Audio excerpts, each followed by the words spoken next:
Question दिया है, ये error approximation applications of derivative, ठीक है। यहाँ पे आपको हम सीधे एक प्रैक्टिकल क्वेश्चन करते हैं। आपको क्वेश्चन में बोला if y is equal to this and if x changes from 2 to 1.99 what is the approximate change in y, also find the change value of y।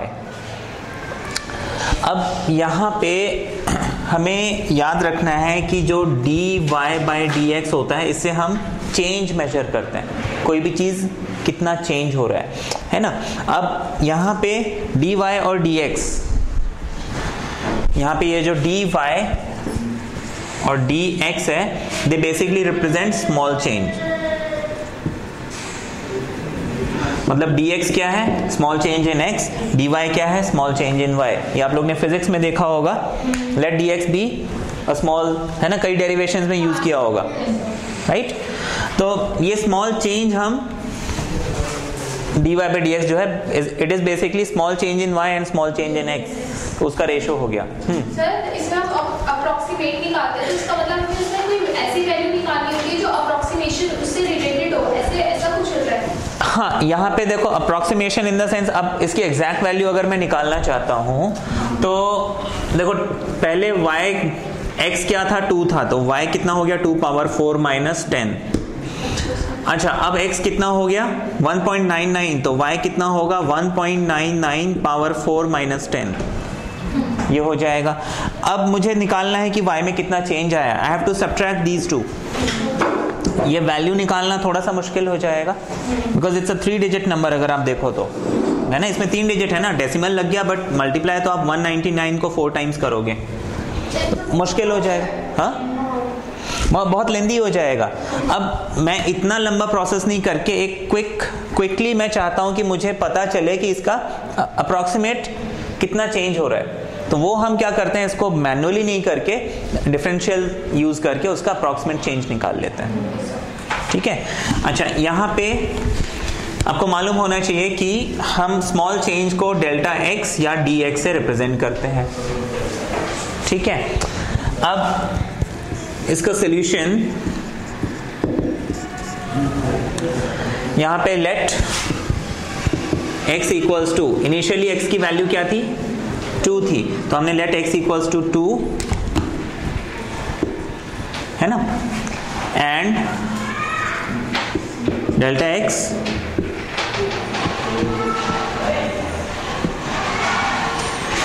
a small change in x। Then हमने क्या किया, delta x को एक small change मान लिया। अब ये small change क्या हुआ, x plus delta x is equal to आपको कितना मिल रहा है, फाइनली चेंज होके 1.99। ध्यान रखना है आपको, ये हमेशा प्लस करके लिखो, नेगेटिव होगा तो अपने आप माइनस आ जाएगा, पॉजिटिव होगा तो अपने आप प्लस आ जाएगा, आपको वो चिंता करने की जरूरत नहीं है।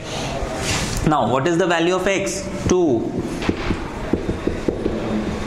आपको डेल्टा x कितना मिल गया, which is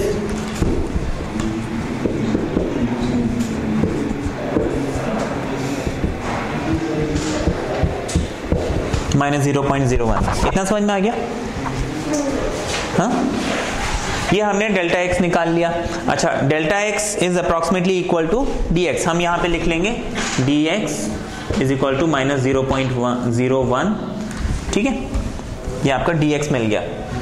इसको मैं कहीं पे नोट कर लेता हूं, यहां से रब कर दें। इसके बाद आप क्या करोगे, आपको जो भी फंक्शन दिया हुआ है हम उसे डिफरेंशिएट करेंगे। आप लिखोगे now y equals to x power 4 minus 10, ठीक है, और dy by dx equals to, ये हो जाएगा 4x क्यूब, हो जाएगा, ठीक है।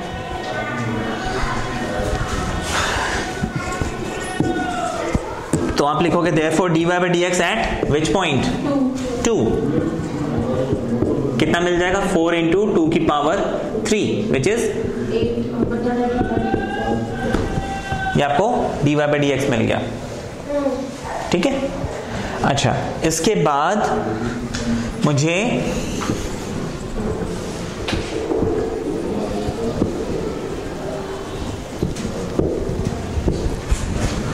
देखो x जब चेंज होगा, इसको हम समझते हैं कि इनिशियली x की वैल्यू 2 थी तो y की वैल्यू कुछ थी। अब जब x चेंज होके 1.99 हुआ तो y की वैल्यू भी चेंज हो जाएगी, है ना। मतलब y इनिशियली y था, जो भी था उसकी वैल्यू चेंज होके कुछ और मिल गई। मतलब let now a small change in y be delta y या फिर dy। तो हम लिख सकते हैं dy equals to dy upon dx into dx, ऐसे लिख सकते हैं। dx हटा दो, वापस dy बचेगा, तो dy equals to dy upon dx into dx लिख सकते हैं ऐसा। अब हम क्या करेंगे, आपको यहाँ पे dy बाई dx कितना मिला था, 32 मिला था, ये लिख लेते हैं। तो हम लिख लेंगे और dy equals to, what is the value of dy by dx, 32 into what is the value of dx, minus 0.01। इनको हम मल्टीप्लाई करेंगे, कितना मिलेगा, माइनस 0.32। ये मिल गया, यहां तक कोई डाउट है? इसके बाद ये तो आ गया स्मॉल चेंज इन, आपको क्या बोला था, what is the approximate change in y, तो y में कितना चेंज हुआ, अप्रोक्सीमेटली 0.32 का चेंज हुआ। आपको बोला also find the changed value, change value निकालना है तो आप क्या करोगे, firstly I will find the value of y।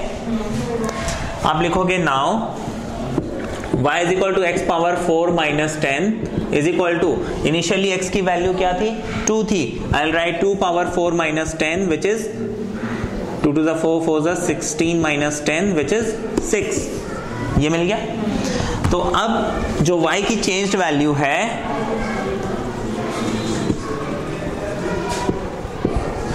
Is y plus delta y या फिर y प्लस dy,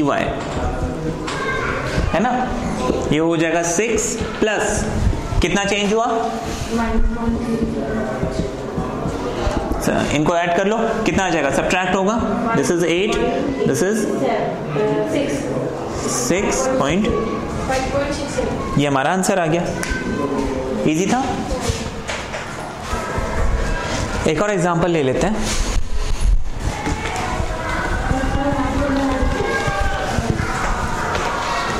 अब मान लीजिए आपको एक क्वेश्चन दिया है, find the approximate value of under root 25.2 using differentiation. अब ऐसे क्वेश्चन में आप क्या करोगे, है ना, क्वेश्चन समझ में आ गया, find the approximate value of under root 25.2। अब यहां पे हम क्या करेंगे, सबसे पहले लिखेंगे let y equals to under root 25.2। इसके बाद मुझे यहां पे इसमें कोई ऐसा नंबर ढूंढना है जो परफेक्ट स्क्वायर हो। 25 5 है ना, देखो 5 का स्क्वायर 25 होता है, तो हम लिखेंगे लेट x इक्वल्स टू 25, ठीक है, एंड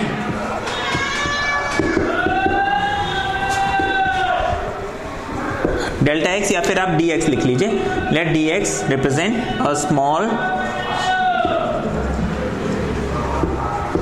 चेंज इन x, है ना, then x plus dx is 25.2, है ना, x में एक स्मॉल चेंज किया तो ये कितना बन गया 25.2। इनिशियली मैंने इसमें एक परफेक्ट नंबर एक्सट्रैक्ट कर लिया जो कि परफेक्टली स्क्वायर रूट से बाहर आ जाए, फिर बाकी जो पूरा नंबर है उसको यहां उतार दिया। Now what is the value of x, I have assumed 25, तो आप इसको 25 प्लस dx इक्वल्स टू 25.2 लिख लेंगे। नाउ dx बिकम्स व्हाट,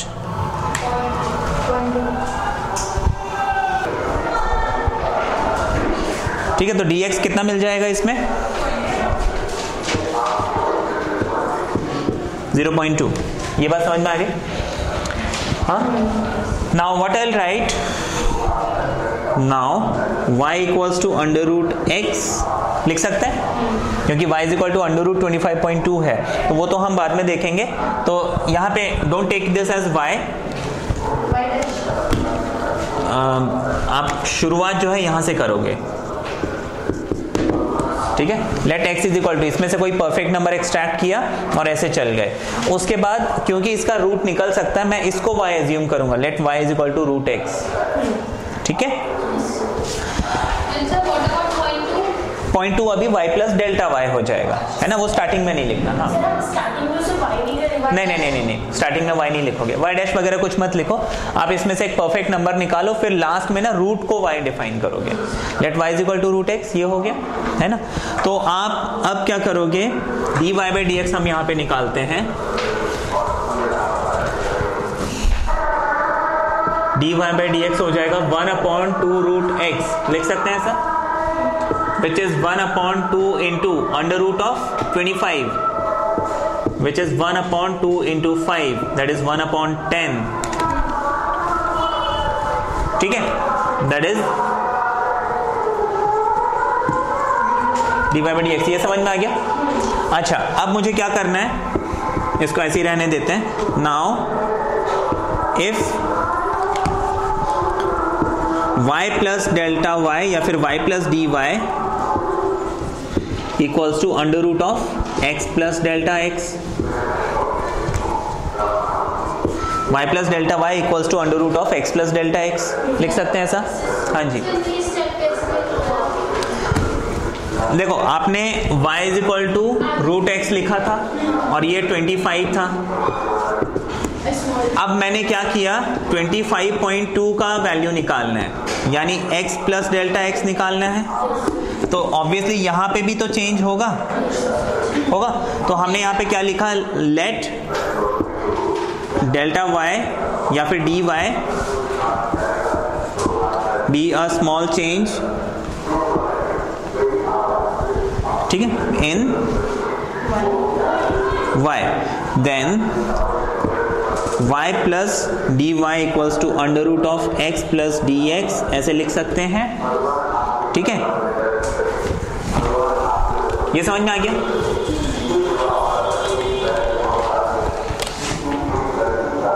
तो बेसिकली मुझे अब क्या चाहिए, dy चाहिए, है ना, dy हो जाएगा dy by dx into dx।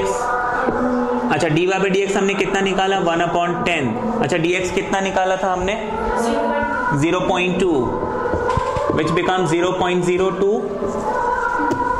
ठीक है, तो अंडर रूट ऑफ 25.2, ये क्या है, x plus d x is equal to, हमने क्या लिखा था, y plus d Y.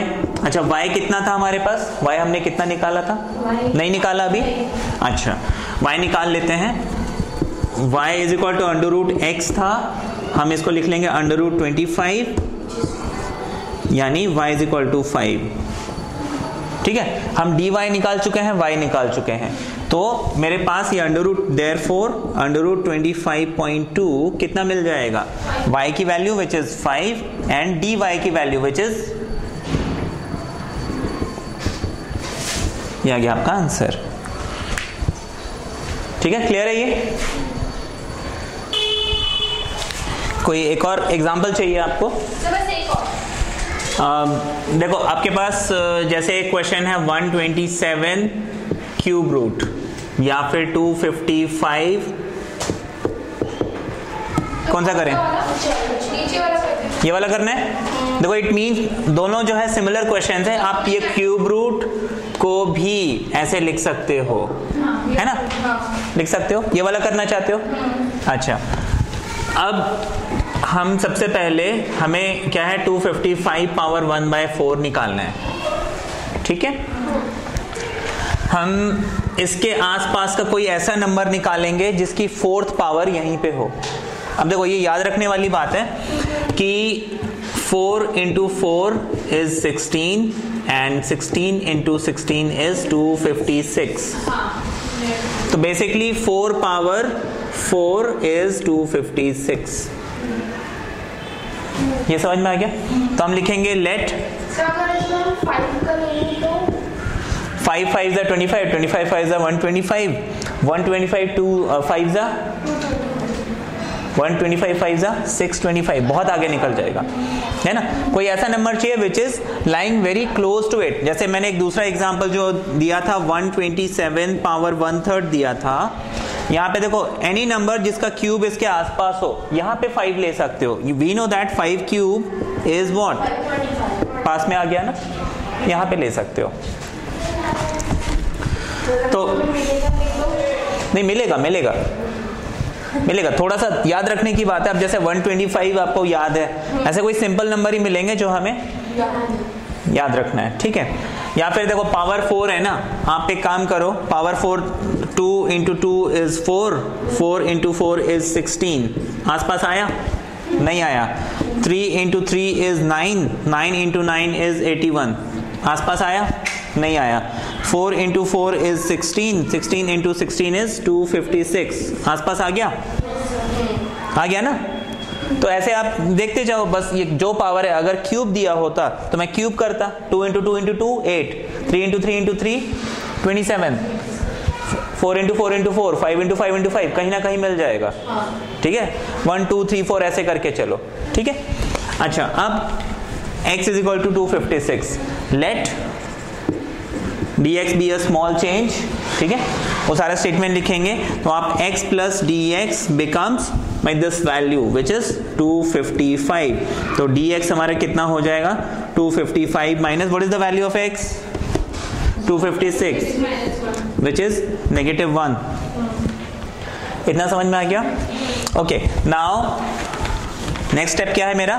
I'll define y, है ना। I'll write y equals to x power 1/4, then what is my next step? Differentiating. I have dy by dx equals to 1/4 x power minus 3/4। इतना समझ में आ गया? इसमें कोई doubt है? ओके, dy by dx की वैल्यू निकालते हैं। I'll put 4, what is the value of x? x की वैल्यू हमने कितनी ली थी? ये तो dx की वैल्यू है 256। I'll write 256 power minus 3/4।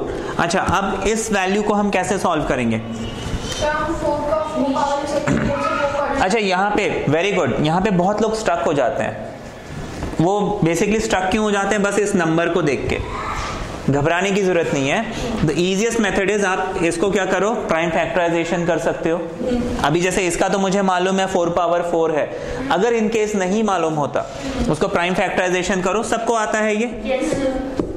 2 1 2, 2 2 4, 2 8 16 and so on, ऐसे निकाल लो, ठीक है। तो ये कितना आ जाएगा? 2/8 आ जाएगा, ठीक है। तो आप क्या करोगे, वो जो भी आएगा उसको यहाँ पे लिखना है। I'll write 1/4, 256 को या तो 2/8 या फिर 4/4, जैसे भी लिखना हो। हमने 4/4 लिख लिया और बाहर ये -3/4 लिख लिया। अब ये हमने एक रूल पढ़ा है, a power m whole power n is actually a power m into n। तो हम इन दोनों को मल्टीप्लाई कर लेंगे, ये dy by dx आपको मिल जाएगा 1/4 into 4 power 4 into -3/4 which is 1/4 into 4 power -3। ये -3 इसको रेसिप्रोकल नीचे ले जाएगा, ये हो जाएगा 1/4 इंटू 1/4 पावर 3 विच इज, ये मिल गया। वट ये किसकी वैल्यू है? dy by dx की वैल्यू है, ठीक है। अब इसके बाद, अच्छा यहाँ पे हमने dx कितना निकाला था? -1। dy by dx हमने कितना निकाला? 1/4 की पावर 4। अब मुझे क्या निकालना है? dy निकालना है, dy निकालना है। I'll write dy equals to dy by dx into dx, dy by dx 1/4 power 4 and dx is -1, ठीक है। तो ये आपको मिल गया -1/256,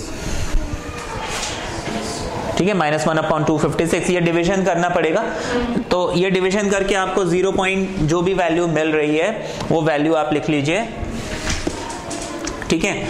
उसके बाद आपको क्या करना है, इसका 4th पावर निकालना था। आप लिख लोगे y प्लस डेल्टा y, है ना। 255 power 1/4 is equal to y plus delta y। y की वैल्यू कितनी थी? 4 थी, है ना। माइनस ये जो भी आपको मिल जाएगा, ठीक है, ये तो सॉल्व कर सकते हो ना, क्लियर हो गया। अच्छा, y की वैल्यू 4, किसी को डाउट है इसमें? हाँ, देखो y is equal to x power 1/4 डाला था, x की वैल्यू कितनी है 256 पावर 1/4, इसको जब सॉल्व करोगे कितना मिलेगा? ठीक है, क्लियर है ये? कंफ्यूजन? इजी? ये क्वेश्चन दिया हुआ है, two equal sides of an isosceles triangle with fixed base A are decreasing, है ना? आपके पास एक isosceles triangle है, इसके ये दोनों साइड्स इक्वल हैं, इसका बेस क्या है? A, फिक्स्ड है। अच्छा, आगे बोला है कि at the rate of the sides of the isosceles triangle are decreasing at the rate of 9 centimeter per second, मतलब हर सेकेंड में इसका जो लेंथ है वो 9 सेंटीमीटर कम होते जाता है। तो देखो, अगर ये 9 सेंटीमीटर कम हुआ, ये भी 9 सेंटीमीटर कम हुआ। अब देखो, इसको अगर मैं ऊपर से रब कर दूं, ये ट्रायंगल तो नहीं है ना, ऑब्वियसली जब वो कम होगा तो क्या होगा? ऐसे ऐसे ऐसे ये दोनों मिल जाएंगे, मतलब ये ऐसे चिपक जाएगा, है ना, ऐसे हो जाएगा, बेस एज इट इज रहेगा, फिर ऐसे हो जाएगा, फिर ऐसे हो जाएगा, मतलब इसका एरिया बड़ी तेजी से डिक्रीज होगा। ये बात समझ में आ गई? अच्छा, अब आगे आपको बोला है कि how fast is the area of the triangle decreasing when the two sides are equal to a. अब यहाँ पे हम क्या करेंगे? सबसे पहले let the two sides be x and the base be a। हम इसका एरिया निकालते हैं। एरिया कैसे निकालेंगे? हमें बेस मालूम है, हाइट मालूम है, निकाल सकते हैं। कैसे निकालेंगे? हम यहाँ से क्या करेंगे? क्योंकि ये आइसोसेलेस ट्रायंगल है, यहाँ से परपेंडिकुलर ड्रॉप कर देंगे, देन दिस इज a/2, ये हाइट, तो हाइट आपका क्या हो जाएगा? √ x² - a² अपॉन 4 लिख सकते हैं। ये समझ में आ गया? डिटेल में बताने की जरूरत तो नहीं है। या फिर दूसरा तरीका, आप हीरोन्स फॉर्मूला लगा सकते हो, ठीक है ना, वो लेंदी हो जाएगा। इतना समझ में आ गया? Okay, this is the height, then area of triangle a आपका हो जाएगा half, base is what? a and height is what? √ x² - a² / 4। इसको आप चाहे तो लिख सकते हो हाफ a √ 4x² - a²। नीचे का जो 4 है ये रूट के बाहर आएगा तो 2 बनेगा। ये समझ में आ गया? अच्छा, ये 2 and 2 becomes 4, ठीक है? Okay, this is the area of the triangle. अब मुझे क्या करना है? How fast is the area decreasing, मतलब मुझे dA/dt निकालना है। मैं इसको लिख लूंगा d/dt of this expression 1/4 a √ 4x² - a²। a is constant, मैं इसको सॉल्व करूंगा, ये हो जाएगा 1/4 a, ये हो जाएगा 1/2 √ दिस पूरा, ठीक है?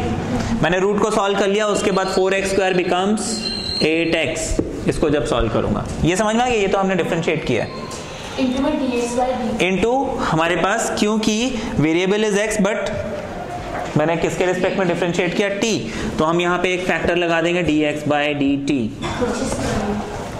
ठीक है? ये आपको dA/dt मिल गया। अब आपको बोला how fast is the area decreasing when the two sides are equal to a। हम यहाँ पे x की जगह a डाल देंगे, है ना? इसको रब कर दें,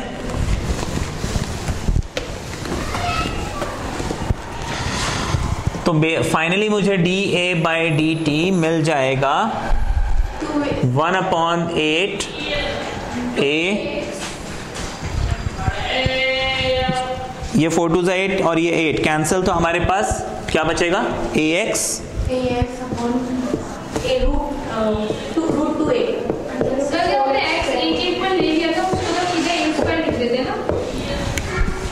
ये हमें dA/dt मिला है, लेकिन अब मुझे निकालना क्या है? When x equals to a। आप x इक्वल्स टू a लिखोगे, ये हो जाएगा a × a² यहाँ पे 4a² - a²। dx/dt हमें कितना दिया हुआ था क्वेश्चन में? 9। हाँ माइनस साइन आप इग्नोर कर सकते हैं, इग्नोरिंग माइनस साइन। ठीक है, तो ये 9a/√3 या फिर 3√3a, आप इसको लिख सकते हो 3√3a, दैट इज। सर यहाँ पे एक माइनस साइन लगेगा तो किसी डिक्रीजिंग है। हाँ देखो यहाँ पे आप या तो माइनस साइन लगा लो, ठीक है, या फिर लिख दो कि डिक्रीजिंग एट दिस रेट, है ना, सेंटीमीटर स्क्वायर पर सेकेंड। ये क्वेश्चन है, इसमें बोला है, बेस का क्वेश्चन है, in answering a question on a MCQ test with 4 choices.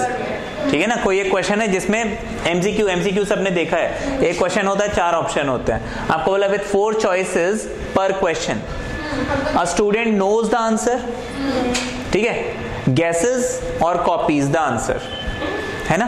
3 option है एक स्टूडेंट के पास, या तो उसको आंसर पता है, या तो वो गैस मारता है, या तो फिर वो कॉपी करता है। ठीक है, अच्छा 1/2 आपको चांसेस दिए हैं कि he knows the answer, 1/4 he guesses and 1/4 he copies. अच्छा, assuming that student who copies the answer will be correct, मतलब उसने आंसर कॉपी किया हुआ किसी से और उसका आंसर करेक्ट हो, उसके चांसेस 3/4 हैं। What is the probability that the student knows the answer given that he answered it correctly. ठीक है, ये बेस थ्योरम का क्वेश्चन है। अब यहाँ पे देखो बेस थ्योरम हम स्टार्ट कैसे करते हैं, पहले तो देखो हमें क्या करना है, हमारे पास 3 इवेंट्स हैं, E1 ही नोज, ठीक है, E2 he guesses and E3 he copies। और हम यहाँ पे एक इवेंट A डिफाइन कर देते हैं, आंसर इज, ठीक है, द आंसर इज करेक्ट। अच्छा, probability of E1 he knows the answer कितना है, probability of E2 1/4, probability of E3 1/4। इतना समझ में आ गया? हाँ जी, मुझे बस इतना डाउट होता है कि जब हम निकालते हैं तो E1/A निकालते हैं या A/E1, बस अभी बताते हैं, अभी बताते हैं।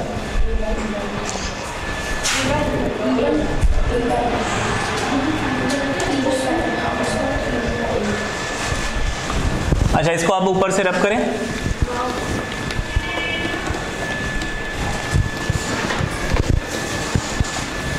अब देखो मुझे सबसे पहले करेक्ट आंसर के चांसेस निकालने हैं, तो मैं यहाँ पे लिखूंगा probability of A correct answer when E1, मतलब उसको आंसर मालूम और उसने करेक्ट आंसर किया, कितने चांसेस होंगे? अगर मुझे आंसर मालूम है और मेरा आंसर करेक्ट है, कितने चांस होंगे? 100%। मुझे अगर आंसर मालूम है, मैं जानबूझ के गलत ऑप्शन टिक करूंगा? हाँ, देखो मेरे पास 4 ऑप्शन है, A B C D, I know the answer is A, तो मैं A पे टिक नहीं करके D पे टिक करूंगा, कर सकता हूँ? हाँ, नहीं, हम यहाँ पे अज्यूम करके चल रहे हैं कि एक नॉर्मल स्टूडेंट है, नहीं एक नॉर्मल स्टूडेंट है जो सिलेक्शन करवाना चाहता है, ठीक है, ओके। तो A व्हेन E1 क्या हो जाएगा, the answer is correct and he knows the answer, ये हो जाएगा 1। अच्छा, probability of A when E2, A when E2 क्या होगा, he guesses the answer and the answer is correct. सोच के बताओ, how many options, he guesses the answer, ये समझ में आया क्यों? 1/4, बिकॉज देखो एक ही, उसके पास 4 ऑप्शन है लेकिन एक ही ऑप्शन सही है, उसने गैस मारा है, तो हो सकता है कि सही हो या नहीं हो, नहीं होने के चांस 3, होने के chance 1, okay. Probability the answer is correct and he copies, ये तो गिवन है क्वेश्चन में, ठीक है, ये तो क्वेश्चन में दिया हुआ है, that the probability that the answer is correct when he copies is 3/4। ये तो कॉपी करने के चांस है और ये आंसर करेक्ट हो जब उसने कॉपी किया उसके चांस है। अच्छा, इसके आगे आपको क्या बोला है, क्वेश्चन में बोला है कि उसने एक आंसर करेक्ट किया है, अब आपको चांसेस निकालने हैं कि वो उसे मालूम था। अच्छा, ठीक है ना, तो प्रोबेबिलिटी ऑफ मालूम था को हमने क्या डिफाइन किया, इवन है ना, और सही है आंसर उसको हमने क्या लिखा है, ए। अच्छा, बेस थ्योरम क्या कहता है, आप इस चीज को फ्लिप करते हो तो आप इसको लिखोगे probability of A when E one upon इन सबका टोटल, डॉट इसी चीज को लिखेंगे अपॉन इन सबका टोटल। ठीक है, अब वैल्यूज पुट कर दो, आंसर आ जाएगा 2/3 आ रहा है। गुड। हाँ, ये मैक्सिमम मिनिमा का क्वेश्चन है। If length of the 3 sides of a trapezium other than the base are each equal to 10, then find the area of the trapezium when it is maximum. इस question को हम समझते हैं। आपको एक trapezium दिया हुआ है, ट्रेपेजियम सबको मालूम है, इसके 2 साइड पैरेलल होते हैं, 2 साइड पैरेलल नहीं होते हैं, और जो पैरेलल साइड होते हैं वो अनइक्वल होते हैं। ये 2 साइड इसके पैरेलल है। ठीक है, दिस इज ट्रेपेजियम। आपको बोला है कि इसके बेस को छोड़ के बाकी जो 3 साइड्स हैं वो कितने हैं, 10, 10 एंड 10। आगे आपको बोला है कि इसका निकालना है find the area of the trapezium when it is maximum. अब इसको मैक्सिमम या मिनिमम करने के लिए what is area of trapezium, half, हाँ,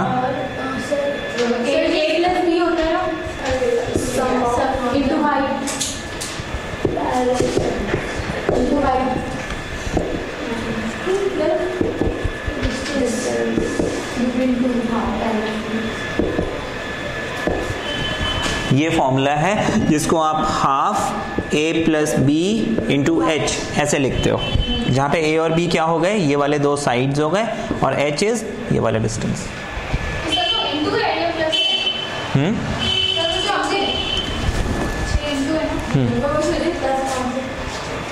ठीक है, ओके। अब मुझे यहाँ पे ये फॉर्मूला हो गया, अब मुझे यहाँ पे ये वाला साइड चाहिए। ठीक है, उसके बाद मुझे क्या करना है, ये कब मैक्सिमम या मिनिमम होगा वो निकालना है। अब देखो, if I drop a perpendicular from here and if I drop a perpendicular from here,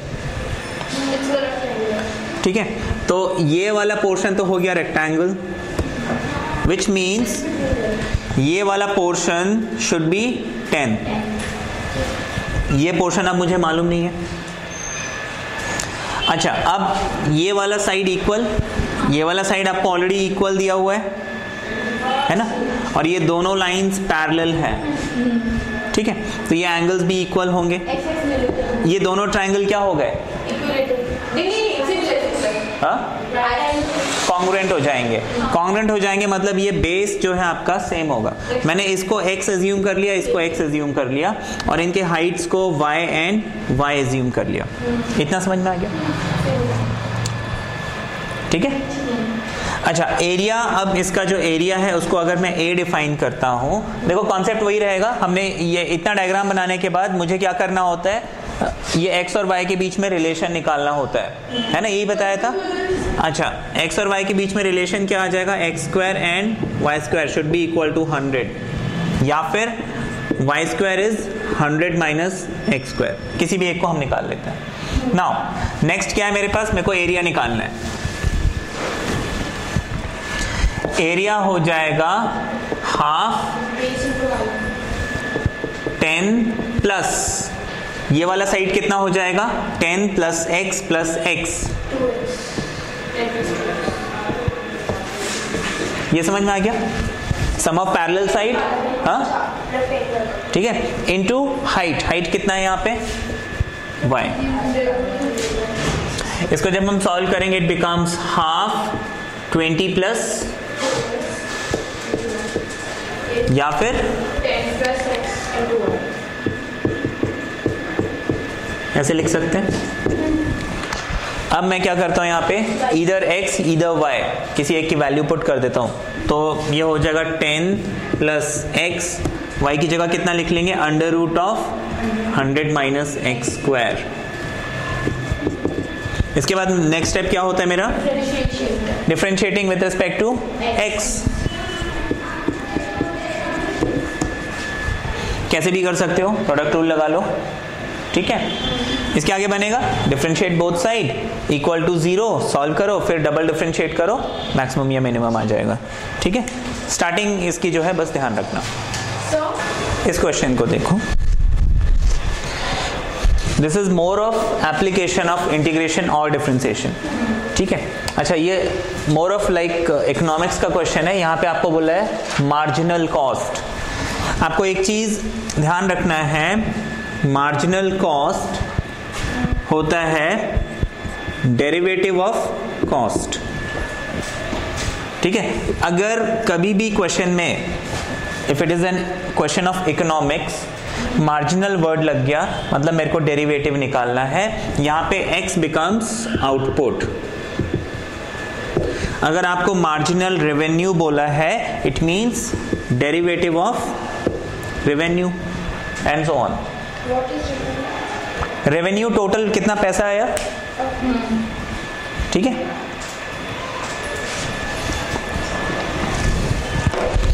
तो ये चीज हमें याद रखनी है कि मार्जिनल कॉस्ट क्या होता है, डेरिवेटिव ऑफ कॉस्ट होता है, ठीक है।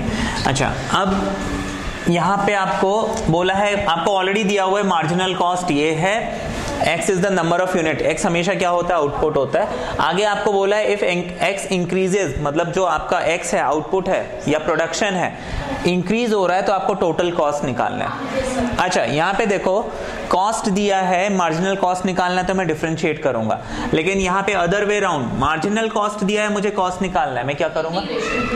Integration is reverse process of differentiation. मैं यहाँ इंटीग्रेट कर दूंगा, यहाँ से डी बाई डी एक्स हट जाएगा, ये तो हमने समझा था, है ना। तो मैं यहाँ पे क्या करूंगा, इंटीग्रेशन ऑफ कॉस्ट फंक्शन जो है वो हो जाएगा integration of marginal cost which is integration of 500x upon under root x square plus 40। ये समझ में आ गया? अब क्वेश्चन को आपको ध्यान से पढ़ना है, ऐसे क्वेश्चन थोड़ा ध्यान से पढ़ना, क्योंकि यहाँ पे देखो आपको x is the number of unit products in thousands, ठीक है। तो आपको यहाँ पे x बोला है 3000 से 9000 हो गया, तो आप यहाँ पे लिमिट 3000 9000 नहीं रखोगे, 3 and 9 रखोगे, क्योंकि x is already in thousands, x already 1000 में है, तो मैं यहाँ पे 3000 9000 नहीं रखूंगा, 3 और 9 रखूंगा। इस बात का हमें ध्यान रखना है। इतना क्लियर हो गया? अब मुझे इसको इंटीग्रेट करना है, वो तो आपको बन जाएगा। हाँ, तो मुझे जो कॉस्ट निकालना है उसको मैं क्या करूंगा, 500x upon under root of x square plus 40 within limit 3 and 6 dx। अब इसको आप इंटीग्रेट कर लीजिए, सॉरी 3 to 9, फाइन। तो ये आप जब इंटीग्रेट कर लेंगे आपको उसका कॉस्ट टोटल मिल जाएगा, ठीक है। ये जितना भी आएगा मेरे को नहीं मालूम कितना आएगा, ये बन जाएगा। अब आगे बताने की जरूरत है? नहीं, ये एप्लीकेशंस ऑफ इंटीग्रेशन है। ये इंटीग्रेशन या डिफरेंशिएशन का प्रैक्टिकल क्वेश्चन है, एप्लीकेशन है बेसिकली।